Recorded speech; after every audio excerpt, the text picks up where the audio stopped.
ಕಲ್ಯಾಣ ಕರ್ನಾಟಕ ಪ್ರದೇಶ ಅಭಿವೃದ್ಧಿ ಮಂಡಳಿಗೆ 2013-14ನೇ ಸಾಲಿನಿಂದ 2024-25ನೇ ಸಾಲಿನವರೆಗೆ ಸರ್ಕಾರದಿಂದ ಹಂಚಿಕೆಯಾಗಿರುವ ಅನುದಾನ 19,778.33 ಕೋಟಿ ರೂಪಾಯಿಗಳು. ಮಂಡಳಿಯಿಂದ ನಿಗದಿಪಡಿಸಿರುವ ಅನುದಾನ 19,700.32 ಕೋಟಿಗಳು.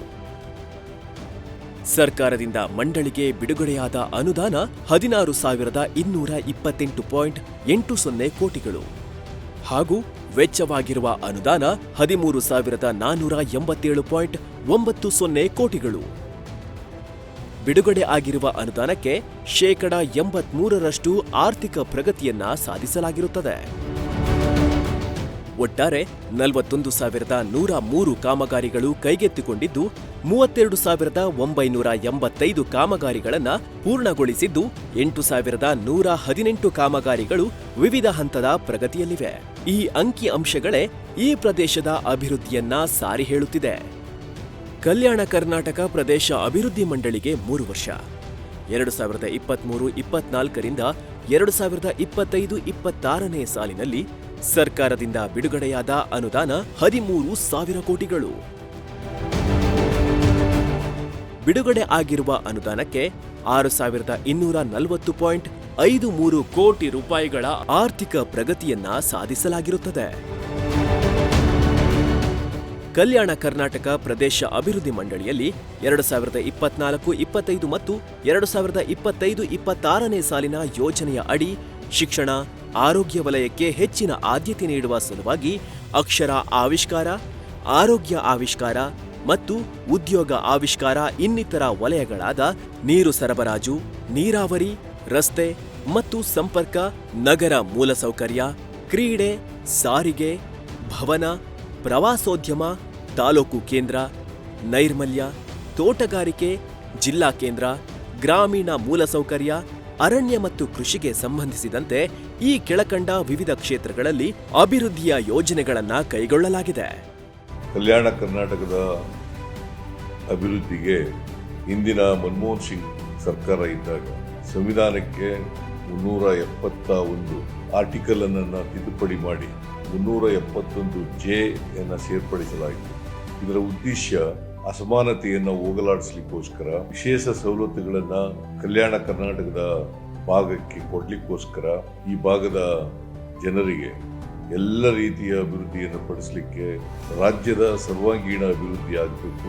ಹಿಂದುಳಿದಿರ್ತಕ್ಕಂಥ ಭಾಗಗಳು ಕೂಡ ಅಭಿವೃದ್ಧಿಯನ್ನು ಹೊಂದಬೇಕು. ಅದಕ್ಕೋಸ್ಕರ ನಮ್ಮ ಸರ್ಕಾರ ಎಲ್ಲ ರೀತಿಯ ಪ್ರಾಮಾಣಿಕ ಪ್ರಯತ್ನವನ್ನು ಮಾಡ್ತಾ ಇದ್ದೀವಿ. ಕಲ್ಯಾಣ ಕರ್ನಾಟಕ ಪ್ರದೇಶದಲ್ಲಿ ಶಿಕ್ಷಣಕ್ಕೆ ಹೆಚ್ಚು ಒತ್ತನ್ನು ನೀಡಲು 2023-24ನೇ ವರ್ಷವನ್ನ ಇಯರ್ ಆಫ್ ಎಜುಕೇಷನ್ ಎಂದು ಘೋಷಣೆ ಮಾಡಲಾಗಿದೆ. ಈ ಕಾರ್ಯಕ್ರಮವು 5 ವರ್ಷದ ಯೋಜನೆಯಾಗಿರುತ್ತದೆ.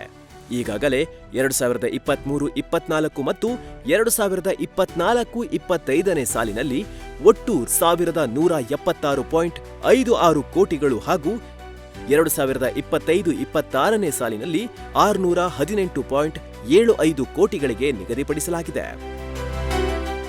ಆಯವ್ಯಯದಲ್ಲಿ ಘೋಷಿಸಿರುವಂತೆ ಉನ್ನತ ಶಿಕ್ಷಣ ಮತ್ತು ವಿಶ್ವವಿದ್ಯಾಲಯ ಉನ್ನತ ಶಿಕ್ಷಣಕ್ಕಾಗಿ 2024-25ನೇ ಸಾಲಿನಲ್ಲಿ 250 ಕೋಟಿಗಳು ಮತ್ತು 2025-26ನೇ ಸಾಲಿನಲ್ಲಿ 100 ಕೋಟಿ ರೂಪಾಯಿಗಳ ಅನುದಾನವನ್ನ ಒದಗಿಸಲಾಗಿದೆ.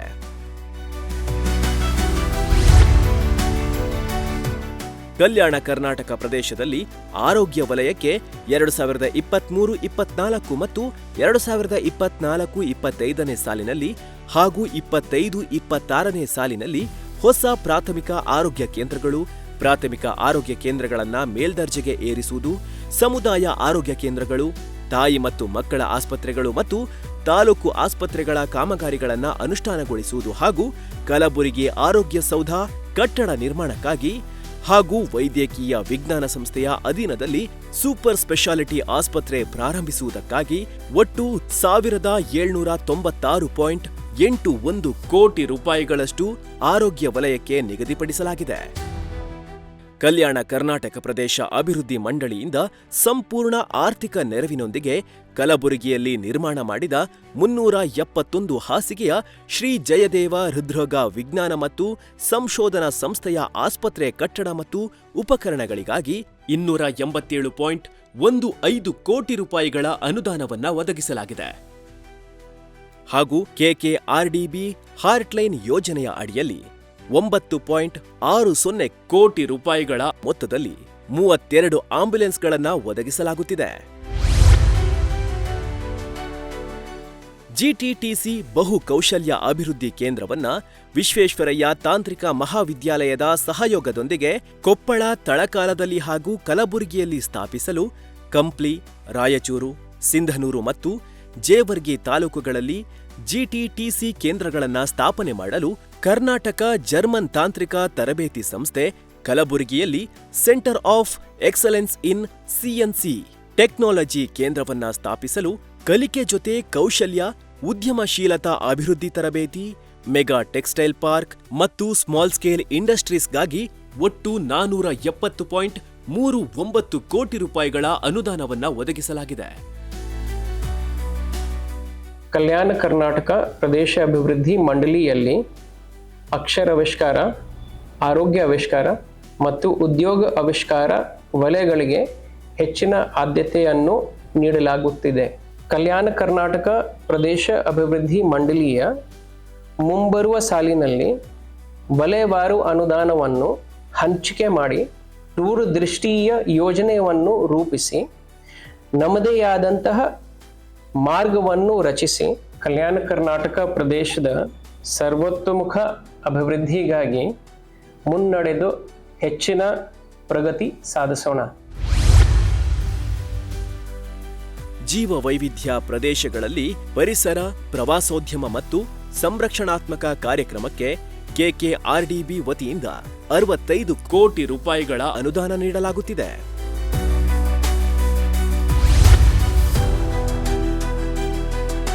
ಹಿಂದುಳಿದ ವರ್ಗಗಳ ಕಲ್ಯಾಣ ಇಲಾಖೆಗೆ ಒಟ್ಟು 34 ಹೊಸ ವಸತಿ ನಿಯಮಗಳ ನಿರ್ಮಾಣಕ್ಕಾಗಿ 306 ಕೋಟಿ ರೂಪಾಯಿಗಳ ಅನುದಾನ ನೀಡಲಾಗಿದೆ.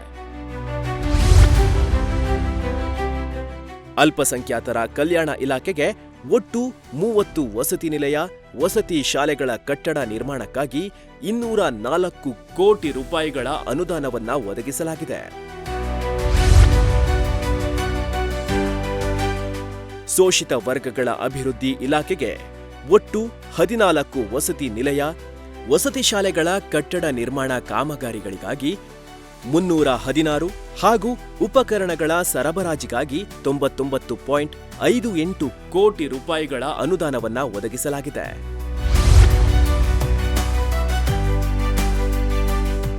ಸಣ್ಣ ನೀರಾವರಿ ಇಲಾಖೆಗೆ ಒಟ್ಟು 689.50 ಕೋಟಿ ರೂಪಾಯಿಗಳ ಅನುದಾನವನ್ನ ಒದಗಿಸಲಾಗುತ್ತಿದೆ.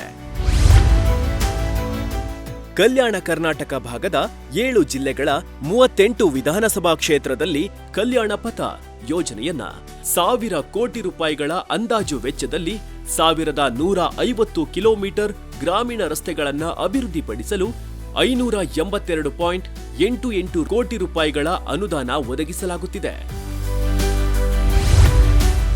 ಕಲ್ಯಾಣ ಕರ್ನಾಟಕ ಭಾಗದ ಬಸ್ ತಂಗುದಾಣ ನಿರ್ಮಾಣಕ್ಕಾಗಿ 62.47 ಕೋಟಿ ರೂಪಾಯಿಗಳನ್ನ ಒದಗಿಸಲಾಗಿದೆ. ಸಾರಿಗೆ ಸೌಕರ್ಯಕ್ಕಾಗಿ 222 ಬಸ್ಗಳನ್ನ ಖರೀದಿಸಲು ಕೆಕೆಆರ್ಟಿಸಿ ಸಂಸ್ಥೆಗೆ 90 ಕೋಟಿ ರೂಪಾಯಿಗಳ ಅನುದಾನವನ್ನ ಒದಗಿಸಲಾಗಿದೆ. ಕಲ್ಯಾಣ ಕರ್ನಾಟಕ ಭಾಗದ 16 ಹೊಸ ತಾಲೂಕುಗಳಿಗೆ ಪ್ರಜಾಸೌಧ, ಮಿನಿ ವಿಧಾನಸೌಧ ನಿರ್ಮಾಣ ಮಾಡಲು 137.60 ಕೋಟಿ ರೂಪಾಯಿಗಳ ಅನುದಾನವನ್ನ ಒದಗಿಸಲಾಗಿದೆ.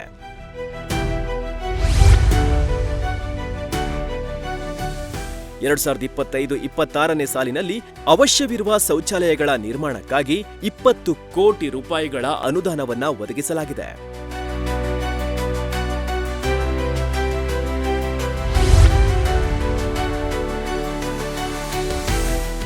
ರಾಯಚೂರು ಜಿಲ್ಲೆಯ ರಾಯಚೂರು ವಿಶ್ವವಿದ್ಯಾಲಯದ ಆವರಣದಲ್ಲಿ ಕಲ್ಯಾಣ ಕರ್ನಾಟಕ ಮಾನವ ಜಿನೋಮ್ ಅಧ್ಯಯನ ಸಂಸ್ಥೆ ಸ್ಥಾಪಿಸುವ ಯೋಜನೆಗೆ 47.32 ಕೋಟಿಗಳ ಅನುದಾನ ನೀಡಲಾಗಿದೆ.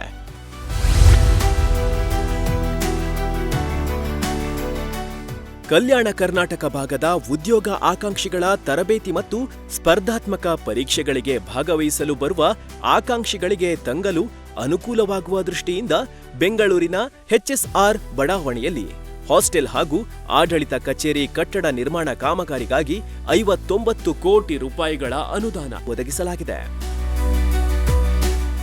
ಸದರಿ ಹಾಸ್ಟೆಲ್ನಲ್ಲಿ ಬಾಲಕರ ವಸತಿ ನಿಲಯದಲ್ಲಿ 220 ಅಭ್ಯರ್ಥಿಗಳಿಗೆ ಹಾಗೂ ಬಾಲಕಿಯರ ವಸತಿ ನಿಲಯದಲ್ಲಿ 150 ಅಭ್ಯರ್ಥಿಗಳಿಗೆ ತಂಗಲು ಅವಕಾಶ ಇರುತ್ತದೆ.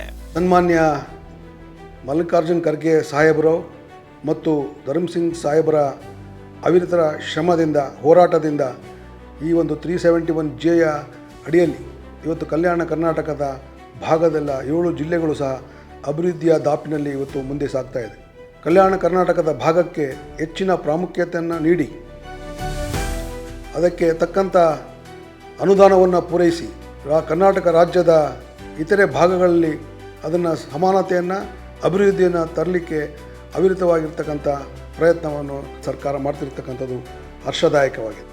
ಕಳೆದ 28 ತಿಂಗಳಲ್ಲಿ ಸುಮಾರು 13,000 ಕೋಟಿ ಅನುದಾನವನ್ನು ಕಲ್ಯಾಣ ಕರ್ನಾಟಕ ಭಾಗದ ಒಂದು ಅಭಿವೃದ್ಧಿಗಾಗಿ ನೀಡಿದ್ದಾರೆ. ಸನ್ಮಾನ್ಯ ಮಲ್ಲಿಕಾರ್ಜುನ್ ಖರ್ಗೆ ಸಾಹೇಬರ ಒಂದು ಮಾರ್ಗದರ್ಶನದಂತೆ ಹಾಗೂ ನಮ್ಮ ಜನಪ್ರಿಯ ಮುಖ್ಯಮಂತ್ರಿಗಳಾಗಿರುವಂತಹ ಸನ್ಮಾನ್ಯ ಸಿದ್ದರಾಮಯ್ಯ ಅವರು ಶಿಕ್ಷಣಕ್ಕಾಗಿ ಹಾಗೂ ಆರೋಗ್ಯಕ್ಕಾಗಿ ಹೆಚ್ಚು ಒತ್ತು ನೀಡುವಂತೆ ನಮ್ಮ ಕಲ್ಯಾಣ ಕರ್ನಾಟಕ ಅಭಿವೃದ್ಧಿ ಮಂಡಳಿ ವತಿಯಿಂದ ಅಕ್ಷರ ಆವಿಷ್ಕಾರ ಯೋಜನೆಯಡಿಯಲ್ಲಿ ಸುಮಾರು 25% ಹಣವನ್ನು ಶಿಕ್ಷಣಕ್ಕಾಗಿ ಮೀಸಲಿಡಲಾಗಿದೆ. ಯೋಜನೆಗಳು ನಮ್ಮ ಸರ್ಕಾರ ಇವತ್ತು ಈ ಒಂದು ಭಾಗದ ಜನರಿಗೋಸ್ಕರ ಮಾಡ್ತಾ ಇದ್ದಾರೆ. ಈ ಒಂದು ಕಲ್ಯಾಣ ಕರ್ನಾಟಕ ಉತ್ಸವ 77ನೇ ಕಲ್ಯಾಣ ಕರ್ನಾಟಕ ಉತ್ಸವ ನಿಮಿತ್ತವಾಗಿ ತಮ್ಮೆಲ್ಲರಿಗೂ ಕೂಡ ನಾನು ಶುಭವನ್ನು ಹಾರೈಸುತ್ತೇನೆ. ಬನ್ನಿ, ಕಲ್ಯಾಣ ಕರ್ನಾಟಕ ಪ್ರದೇಶದ ಸರ್ವತೋಮುಖ ಅಭಿವೃದ್ಧಿಗಾಗಿ ಮುನ್ನಡೆದು ಹೆಚ್ಚಿನ ಪ್ರಗತಿ ಸಾಧಿಸಲು ಆಶಿಸೋಣ.